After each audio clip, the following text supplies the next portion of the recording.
দিবসে বিডিআর হত্যাকাণ্ডের তদন্ত কমিটি হবে। স্বরাষ্ট্র উপদেষ্টা জানাচ্ছেন যে 5টি কর্মদিবসে বিডিআর হত্যাকাণ্ডের তদন্ত কমিটি হবে।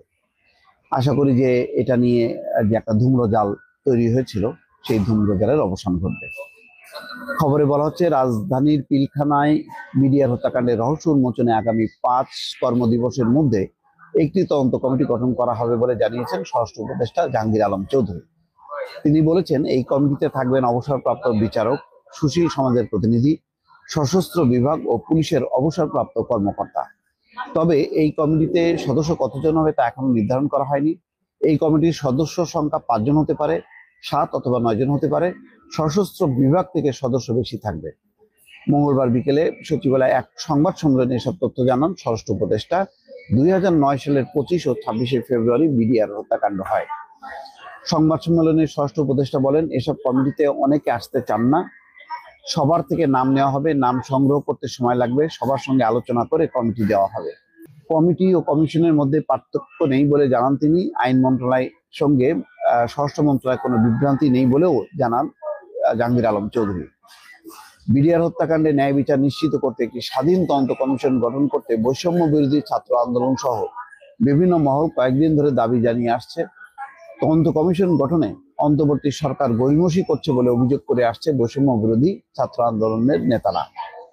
বিডিআর হত্যাকাণ্ডের ঘটনা ন্যায় বিচার নিশ্চিত করতে তদন্ত কমিশন গঠনে আজ আইন মন্ত্রণালয় ঘেরাও কর্মসূচি ঘোষণা করেছিল বৈষম্য বিরোধী ছাত্র আন্দোলনের নির্বাহী কমিটির সদস্য মাহিন সরকার।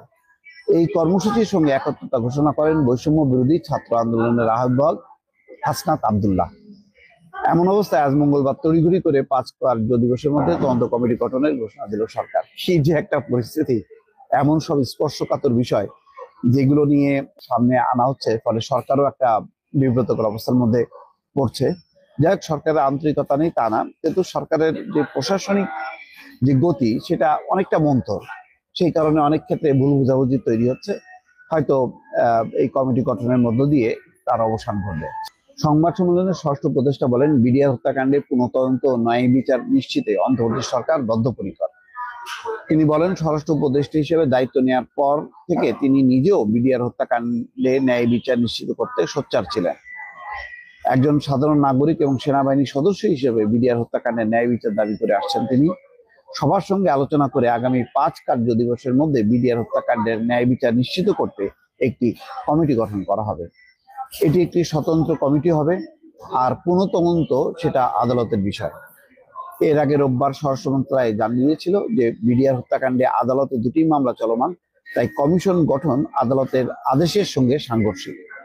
এই জন্য বিডিআর হত্যাকাণ্ডে কমিশন গঠন হচ্ছে না। তার 2 দিন পর আজ তদন্ত কমিটি গঠনের ঘোষণা এলো স্বরাষ্ট্র মন্ত্রণালয়ের পক্ষ থেকে। প্রশাসনে একটা বিব্রতকর অবস্থার মধ্যে পড়েছে, বোঝাই যাচ্ছে এলোমেলো অবস্থা, যার কারণে তাদেরকে বারে বারে চাপের মধ্যে পড়তে হচ্ছে। দর্শক, মন খারাপের একটা কাজ বাংলাদেশ গভর্নমেন্ট একটা স্টেপ নিয়েছে, সেটা হচ্ছে বিডিআর হত্যাকাণ্ডের যে কমিশন হওয়ার কথা ছিল সে কমিশন স্থগিত করেছে। আবার কথা হচ্ছে বর্তমান সরকার, কিংবা আমরা যদি বলি 2024-এর বিপ্লবের সরকার, এই বিপ্লবের সরকার তো ভারত বিরোধী সরকার, ভারতপন্থী সরকার না। আর আসিফ নজরুল বলার চেষ্টা করছে সে ভারতকে পছন্দ করে না, আলিমা মজুমদার বলার চেষ্টা করছে সে ভারতকে পছন্দ করে না। তাহলে ভারতকে পছন্দ করছে কে? সমন্বয়করা, বিপ্লবীরা, কারা পছন্দ করছে? আমি যদি বলি যে এই সমন্বয়করা, এই যে আসিফ নজরুল বলেন, আপনার আলিমা মজুমদার বলেন, আপনার ফারুকি বলেন, এরাই তো আওয়ামী লীগদেরকে পুনর্বাসন দেওয়ার জন্য ওরা তোড়জোড় কাজ চালাচ্ছে। টেবিলের নিচে কোটি কোটি টাকা নিচ্ছে, আপনার টেবিলের উপরে সে মিডিয়া এসে বলতেছে আমি আওয়ামী লীগকে নিশ্চিহ্ন করতে চাই, আওয়ামী লীগকে বাংলাদেশের মাটি থেকে উৎখাত করতে চাই। আপনি ভাই দ্বিমুখী আচরণ করছেন। মুখে বলবেন আপনার উৎখাত করতে চায়, আবার টেবিলের তলা থেকে কোটি কোটি টাকা নিয়ে আপনি বিভিন্ন জায়গায় সভা সমাবেশ করে বেড়াবেন, ওদেরকে পুনর্বাসন করবেন। কে ধরনের বিচারটা করছেন ভাই আপনি? এই যে আমরা বলি নতুন ধারার রাজনীতি, নতুন ধারার রাজনীতি, আবার নতুন ধারার রাজনীতিকে আপনাদের কলুষিত করার চেষ্টা করছেন। নতুন ধারা মানে কি বুঝেন আপনি? আমরা কি বুঝি? নতুন ধারা মানে এমন একটা, আমি আশা করি যে আপনার তাড়া নেই, আপনার পেছনে অনেক ট্রিম করা দরকার। নতুন ধারা মানে এমন একটা ধারা আসবে যে ধারায় বাংলাদেশের ধর্ম বর্ণ নির্বিশেষে সকলে আপনার অধিকার ফিরে পাবে। এখন আমি বলছি না যে তাহলে তো আওয়ামী লীগ তো বাংলাদেশের লোক, তাহলে অনেকে অধিকার পাবে না, অবশ্যই ওরাও পাবে। কিন্তু আমার কথা হচ্ছে ভাই, আপনারা এই যে চার মাস হয়ে গেছে, এই 4 মাসের আওয়ামী লীগের এমন কোন নেতাকে নিয়ে আপনার শাস্তি দেওয়া হয়েছে বা বিচারের আওতায় আনা হয়েছে, রায় হয়েছে, এরকম একটা রায় দেখাতে পারবেন? দেখাতে পারবেন না। তাহলে আমি কি ভেবে দিব? আপনার কাছে এই 4 মাসে এক্সাম্পল আছে, আপনি আওয়ামী লীগের লোকদেরকে কোটি কোটি টাকার বিনিময়ে ক্যান্টনমেন্টে রেখে ক্যান্টনমেন্ট থেকে তাকে সেফ জোনে আপনার পার হওয়ার জন্য আপনি সেফ এক্সিট দিচ্ছেন। এটা কি প্রমাণিত হয় না? আপনারা উপদেষ্টা বলেন, সমন্বয়ক বলেন, আপনারা আওয়ামী লীগের পুনর্বাসনের জন্য কাজ করছেন। আপনারা 15 বছর ধরে হুজুরদেরকে নির্যাতন, নিপীড়ন, কারাবন্দী করে রেখেছিল জঙ্গি ট্যাগ দিয়ে। তাদেরকে যদি আপনার জানেন সালাউদ্দিন কাদের চৌধুরী, এদের মতো লোকদেরকে যদি আপনার ফাঁসিতে ঝুলাতে পারে, আমি মনে করি আমার বাংলাদেশে এরকম নেককারজনক ঘটনার জন্য আওয়ামী লীগকেও সেম ভাবে ফাঁসিতে আমরা ঝুলাতে পারতাম। এই ফাঁসি থেকে বাঁচার জন্য এবং আওয়ামী লীগ বাংলাদেশ থেকে নিষিদ্ধ হয়ে যাবে এই ঘটনা উন্মোচিত হলে, এই জন্য সুকৌশলে আসিফ নজরুল বলেন, সমন্বয়ক বলেন, তাদেরকে টাকার বিনিময়ে আমি মনে করি এই কমিশন গঠন করতে দেওয়া হয়নি। এই কমিশন আমার মনে হয় এই কমিশন গঠন করা উচিত এবং আমাদের প্রকৃতপক্ষে কে কে এই ঘটনার সাথে জড়িত এটা উন্মোচন করা উচিত। দেশপ্রেমিক বাংলাদেশি দেশে বিদেশে যে যেখানে আছেন, আসসালামু আলাইকুম। গত 15 বছরে বাংলাদেশের জনগণ স্বৈরাচারী শেখ হাসিনার নাটকীয় কান্না দেখে দেখে ক্লান্ত এবং বিরক্ত। এখন মোস্তফা সরোয়ার ফারুকীর প্রযোজনায় আসিফ নজরুলের কান্নার নাটক শুরু হয়েছে। আসিফ নজরুল ওনার স্ত্রীর কথা বলতে গিয়ে কান্নায় ভেঙে পড়ছে, যদিও আমরা বুঝতে পারছি না কোন স্ত্রীকে নিয়ে। জনগণের জানা মতে ওনার তো অনেকগুলা স্ত্রী, আর অজানা কে জানে কতগুলা। তবে স্ত্রী নিয়ে কান্নাকাটি করার জন্য আপনাকে এই পদে বসানো হয়নি। সাংবাদিক ইলিয়াস অত্যন্ত সুনির্দিষ্ট অভিযোগ তুলেছে আসিফ নজরুলের বিরুদ্ধে। তার কোনো স্পষ্ট জবাব না দিয়ে আসিফ নজরুল মায়া কান্নাকাটি করে বিষয়গুলো এড়িয়ে যাচ্ছে। সাংবাদিক ইলিয়াস আসিফ নজরুলের ব্যাপারে যেসব সুনির্দিষ্ট অভিযোগ এনেছে তা এখন সমগ্র বাংলাদেশিদের মনের কথা।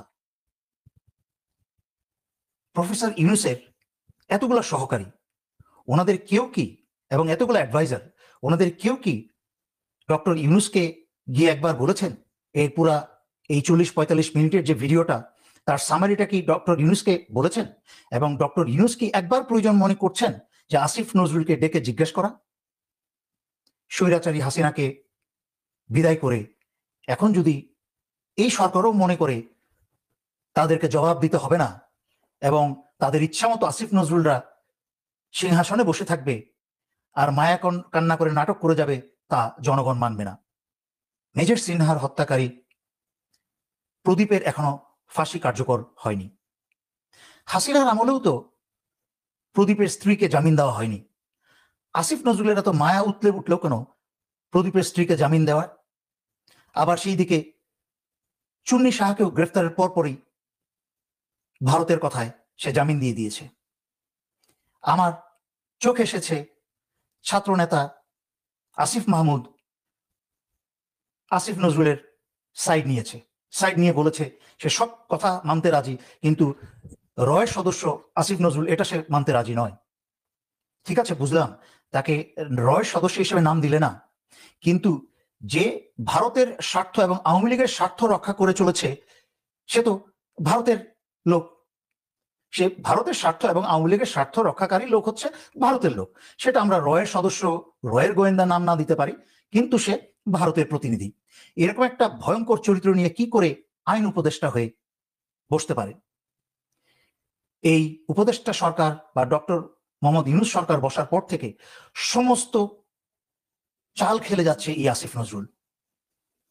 4 মাস পেরিয়ে গেল, অথচ আসিফ নজরুল ভারতের নির্দেশে এখনো ডিজিটাল নিরাপত্তা আইন বাতিল করলো না। অথচ এই ডিজিটাল নিরাপত্তা আইনে এখন অনেক মানুষ জেলে বন্দী, অনেক মানুষ উকিলের পিছনে অর্থ নষ্ট করছে, তাহলে কি আসিফ নজরুল পরিষ্কারভাবে স্বৈরাচারী শেখ হাসিনার এজেন্ডা বাস্তবায়ন করে চলেছে? আসিফ নজরুলের যেহেতু কোনো লজ্জা শরম নাই, তাই সে স্বেচ্ছায় পদত্যাগ করবে না। তাই আমি ডক্টর মোহাম্মদ ইউনূস সরকারকে অনুরোধ করব, জনতার এই দাবি শুনে আসিফ নজরুলকে দ্রুত অপসারণ করতে উপদেষ্টা সরকার থেকে, এবং বিশ্বাসযোগ্য ডক্টর তুহিন মালিকের মতো দেশপ্রেমিক, ইমানদার এবং জ্ঞানী, যার প্র্যাকটিসিং নলেজ আছে আইনের, সেই রকম ব্যক্তিকে এখানে বসানো হোক। আদারওয়াইজ দেশের স্বার্থ কিন্তু রক্ষা হবে না, জনগণের স্বার্থ রক্ষা হবে না। যদি আসিফ নজরুলকে দ্রুত সরানো না হয়, তাহলে আমি আগেই বলে দিচ্ছি, প্রয়োজনে বারবার রেমিটেন্স যোদ্ধারা জেগে উঠুক আরেকবার। বাংলাদেশের অর্থনৈতিক অবস্থা ভালো নয়। আমি তাই এখনো রেমিটেন্স যোদ্ধাদেরকে বলবো না দেশে অর্থ পাঠানো বন্ধ করে দিতে। দেশের স্বার্থে অর্থ চালু রাখুন, আর কিছুদিন অপেক্ষা করুন। যদি আসিফ নজরুলকে না সরানো হয়, তাহলে আপনারা যা করণীয় তাই করবেন। লোহার স্ট্যান্ড দিয়ে পিটে পেটের মধ্যে ক্ষত বিক্ষত করে পরে ব্রাশ ফায়ার করে আমার বাবাকে হত্যা করে।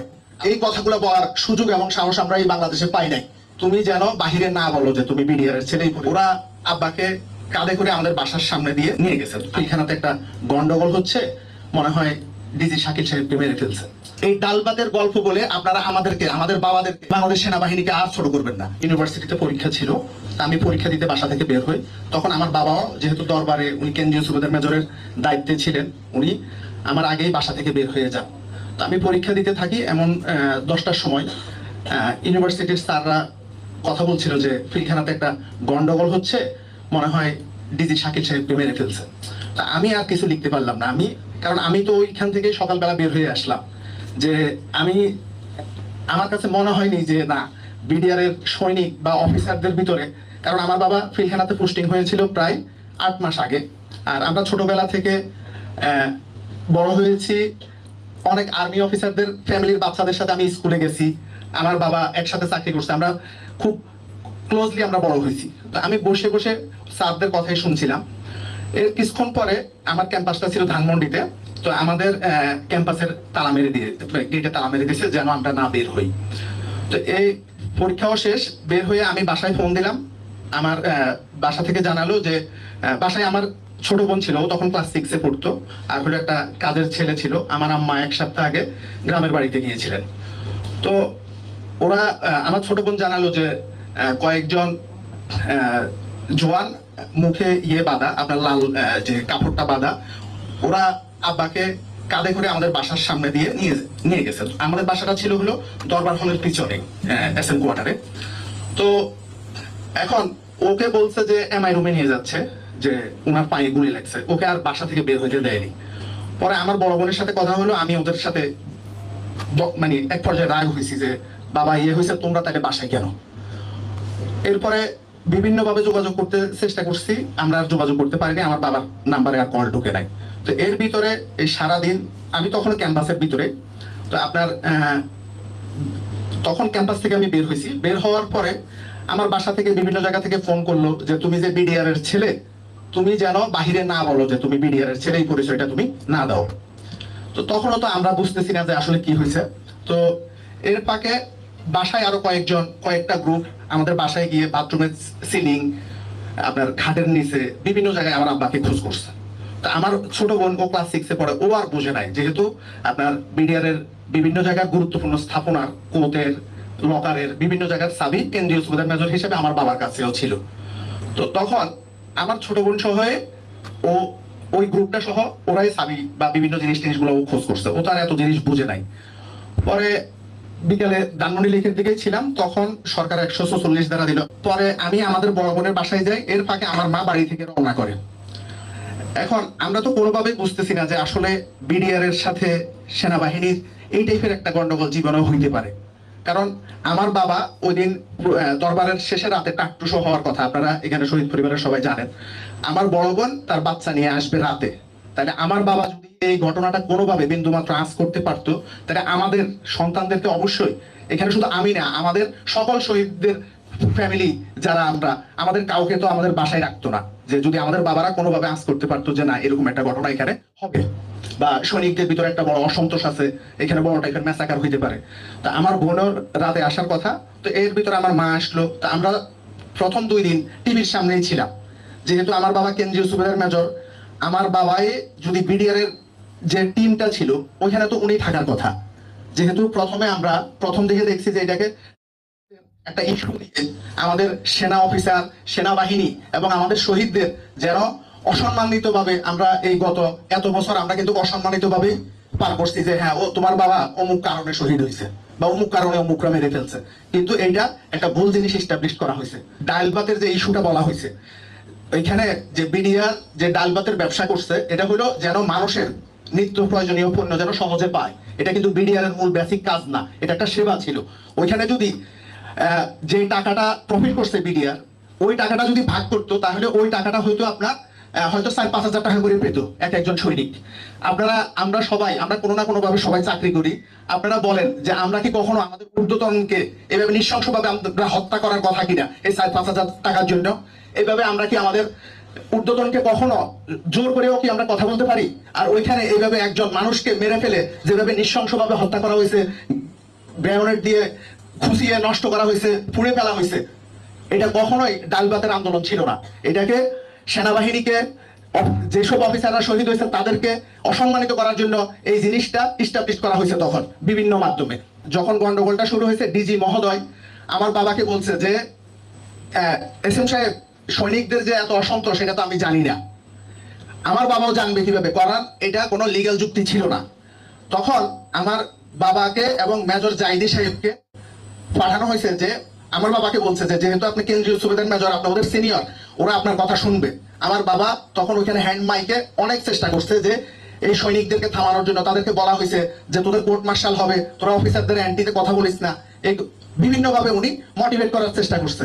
কিন্তু পরবর্তীতে আমার বাবাকে তার এই বাহিনীর এই যারা বিপদগামী ছিল, সবাই ছিল না, হয়তো হাতে গোনা কয়েকজন ছিল, ওই সৈনিকরা আমার বাবাকে লোহার স্ট্যান্ড দিয়ে পেটের মধ্যে বিভিন্নভাবে ক্ষত বিক্ষত করে পরে ব্রাশ ফায়ার করে আমার বাবাকে হত্যা করে। আপনারা হয়তো অনেকে এই জিনিসটা জানেন না। আমরা কখনো এই কথাগুলো বলার সুযোগ এবং সাহস আমরা এই বাংলাদেশে পাই নাই। পরবর্তীতে এই ঘটনাটা যখন উঠে আসলো, তখন আমার বাবাকে শহীদ ঘোষণা করে 6 মাস পরে অফিসারদের স্টেটমেন্টে, এবং আপনাদের মিডিয়ার যে গণমাধ্যম কর্মী ভাইদের লেখনির কারণে সরকার আর এই জিনিসটাকে হাইড করতে পারে নাই। এই যে আজকে যে বৈষম্য বিরোধী আন্দোলন হয়েছে, আমরা গত 2009 সাল থেকে এই 15 বছর আমরা বৈষম্যের শিকার হয়েছি। আমরা কিভাবে বৈষম্যের শিকার হয়েছি? আমার বাবাকে এত ভাবে জানার পরেও আমার বাবাকে 6 মাস পরে শহীদ ঘোষণা করছে। আমাদেরকে সরকার যে সুবিধাগুলো দিয়েছে, এটা আমাদেরকে দিয়েছে 5 বছর পরে। সরকারের আবাসনের একটা সুবিধার জন্য আমাকে হাইকোর্টে যেতে হয়েছে। আমাদের অপরাধ, আমার বাবা এই শহীদদেরকে রক্ষা করতে গিয়ে উনি জীবন দিচ্ছেন। আমার মা চেন্নাই অ্যাপোলো হসপিটালে মারা গেছে, টাকার জন্য আমি আমার মাকে আনতে পারিনি। আমি বিভিন্ন ভাবে ডিজি মহোদয়, সেনা প্রধান, 2020 সালে যারা ছিলেন তাদেরকে আমি বিভিন্ন ভাবে নক করছি, একটা মানুষও আমাদেরকে সহযোগিতা করে নাই। একজন বিডিআর এর সন্তান হিসাবে আমি বলবো যে এই ডাল ভাতের গল্প বলে আপনারা আমাদেরকে, আমাদের বাবাদেরকে, আমাদের প্রাণপ্রিয় সংগঠন বাংলাদেশ সেনাবাহিনীকে আর ছোট করবেন না। আমি যখন পিলখানায় ছিলাম, আমাকে রুম থেকে ধরে নিয়ে যায়। আমি খেয়াল করেছি 3 জন লোক হিন্দি ভাষায় কথা বলছিল। ভারতের নীল নকশা বাস্তবায়নের চেষ্টা করলে জনগণ পিঠের চামড়া ঠিক রাখবে না, একবারেই পরিষ্কার। আমার স্বামী শহীদ মেজর তানভীর হায়দার নূর। 25 ফেব্রুয়ারি আমার হাজবেন্ড 7:40 বাসা থেকে বের হয়ে যায়। এরপর তার সাথে আমার 2বার ফোনে কথা হয়েছিল। তখন তার কাছ থেকে আমি জানতে পারি যে দরবার হলে কিছু বিশৃঙ্খলা হয়েছে, কিন্তু সে কখনোই বলে নাই যে সেখানে কোনো সৈনিকরা বিদ্রোহ করেছে। যে ঘটনাটাকে এ পর্যন্ত সাজানো হয়েছে যে বিদ্রোহ, এটা কখনো বিদ্রোহ ছিল না।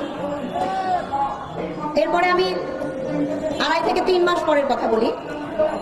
আমার সংসার ছিল 34 রাইফেল ব্যাটালিয়নে রংপুরে। সেখানে আমি মালপত্র গোছানোর জন্য গিয়েছিলাম। সেখানে যাওয়ার পর ওখানের জওয়ানরা এত কান্নাকাটি করেছেন, তারা বলছিল যে আজকে যদি আমরা একজনও থাকতাম, সে কখনো ম্যাডামকে এভাবে একা ফেরত আসতে হতো না, বাচ্চারা বাবা ছাড়া হতো না। আমাদের মধ্যে যে সম্পর্কটা ছিল জওয়ানদের এবং অফিসারের, সেটা কখনো বিদ্রোহ দিয়ে শেষ হতে পারে না। এখানে যেটা বোঝানো হয়েছে যে বিদ্রোহ, আপনারা কেউ প্লিজ এটাকে বিদ্রোহ বলেন না। ঝর্ণা কখনো বিদ্রোহ করতে পারে না। কেউ বিপদগামী হতে পারে কিন্তু বিদ্রোহ করতে পারে না। হাসিনা সরকার সামরিক বিষয়ক উপদেষ্টা, তার সাজানো সামরিক বিষয়ক উপদেষ্টা শেখ রেহানার দেব, মেজর জেনারেল তারেক সিদ্দিকী, তাদের সাজানো এটা ঘটনা ছিল, পরিকল্পিত একটা হত্যাকাণ্ড ছিল, বিডিআর বিদ্রোহ, কিন্তু এটা পিলখানা হত্যাকাণ্ড। তারা জওয়ানদের উপরে দোষ দিয়ে এটাকে এভাবে সাজিয়েছিল। তারপরে আসি, আমি যখন পিলখানায় ছিলাম, আমাকে রুম থেকে ধরে নিয়ে যায়। আমি যে রুমটার মধ্যে ছিলাম সেটা ছিল ছায়ানীর নামে 3 রুমের একটা বাসা। আমার রুমে 3 জন হিন্দি ভাষী লোক প্রবেশ করে। 9 থেকে 12 জন লোক আমার রুমে প্রবেশ করেছিল, আমাকে রুম থেকে বের করে নিয়ে গিয়েছিল। বের করে নেওয়ার পর আমি খেয়াল করেছি